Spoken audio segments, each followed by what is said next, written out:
सर्वात मोठी बातमी खासदारांनी शिवसेना शिंदे गटात प्रवेश केला आहे। शिवसेना ठाकरे गटाच्या 6 खासदारांचा शिवसेना शिंदे गटात प्रवेश झाल्यानं शिवसेना शिंदे गटाची राज्यात ताकद चांगलीच वाढली आहे। आता शिवसेना शिंदे गटाकडे असलेल्या खासदारांची एकूण संख्या 13 वर पोहोचली आहे, तर दुसरीकडे शिवसेना ठाकरे गटाकडे आता केवळ 3 खासदारच उरले आहेत। हा शिवसेना ठाकरे गटाचे प्रमुख उद्धव ठाकरे यांच्यासाठी मोठा धक्का मानला जात आहे।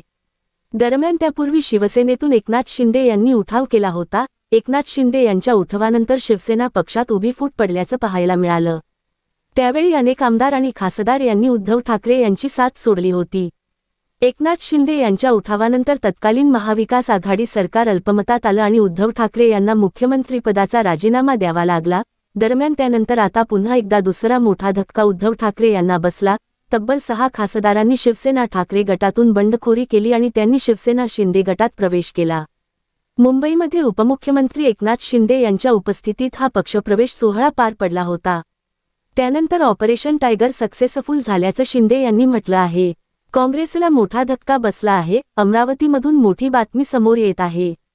काँग्रेसचे नेते आणि माजी जिल्हा परिषद सदस्य प्रकाश साबळे यांनी काँग्रेसची साथ सोडली आहे। हा काँग्रेसला जिल्ह्यात मोठा धक्का मानला जात आहे। त्यांनी रवी राणा यांच्या युवा स्वाभिमान पक्षात प्रवेश केला आहे। दरम्यान प्रकाश साबळे यांनी युवा स्वाभिमान पक्षात प्रवेश करताच त्यांच्यावर पक्षाच्या जिल्हाध्यक्ष पदाची जबाबदारी सोपवण्यात आली आहे। काँग्रेसच्या अंतर्गत गटबाजीला कंटाळून त्यांनी पक्ष सोडल्याची चर्चा राजकीय वर्तुळात सुरू आहे।